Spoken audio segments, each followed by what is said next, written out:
When I went to San Jose, it was just this whole door that opened up for me. It was eye-opening. I realized I can do more than what I think I can. And the only one that's holding me back is really me. Soon enough, we got our first deal under contract. I did that deal and it felt great. I was like, not believe that I did this. Like, that's awesome. I need to do it again. Throughout the summer, we'd had like 6, 7 deals going on. My confidence level went through the roof. At that point, it was just deal after deal after deal after deal. Imagine having properties that produce a consistent monthly cash flow and increase your net worth, whether you're working or not. At the class, you'll learn how to buy properties at a discount. So the day you close, you have instant equity. You're also going to learn how to utilize other people's money to buy the property. On top of that, the tenant is the one paying down the loan. It got me excited, it got me motivated, it showed me that I can do this. I never knew there were so many ways to invest in real estate without using our own money. Over the past 14 years, I've done hundreds of real estate deals. I've made money in both up and down markets because the systems I broadcasting. Instead, we are going to narrowcast. Instead of attempting to put out a broad message that maybe people will resonate to, we are going to go in and group by group, we are going to cobble together an intersectional coalition. And that intersectional coalition will be a minority-majority coalition that's going to be largely driven by extensive voter turnout from minority groups. And it worked.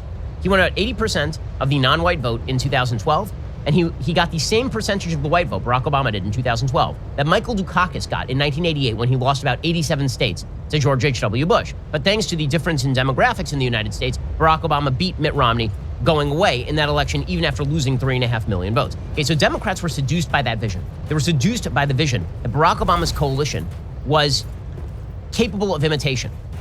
And Joe Biden has run a very similar sort of campaign to Barack Obama in the sense that he was making overt plays for particular minority groups, an intersectional coalition. Now, what unified the intersectional coalition of Barack Obama were two things.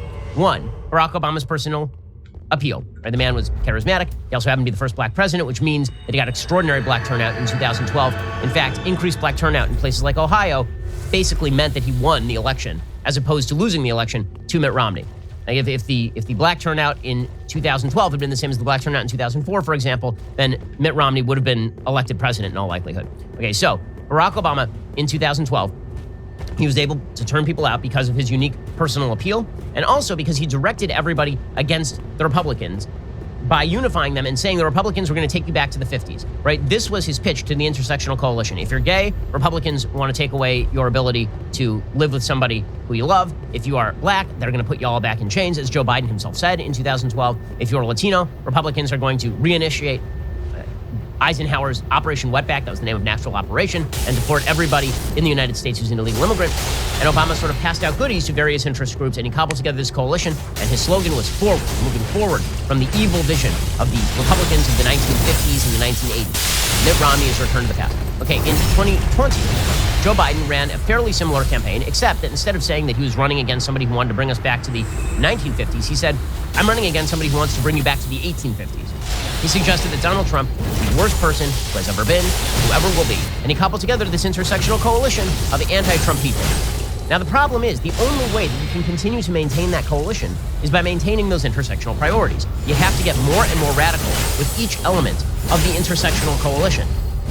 And the real problem is that where Barack Obama could unite that intersectional coalition through sheer force of personality, Joe Biden doesn't have any ability to do so. So he is going to be forced to parcel out approval to a variety of these sort of smaller interest groups that he's glomming together in order to create his coalition. In other words, he doesn't run the coalition the way that Obama does. The coalition runs him. We're going to get to that in just 1 second. First, let us talk about the best gift you get to this holiday season. I am talking about the steak. I'm talking about the meat. Omaha Steaks, over 100 years old, founded in 1917, is still a fifth-generation family-owned company. It's truly the definition of the American dream. Now, let me tell you what sets Omaha Steaks apart. So I'm a special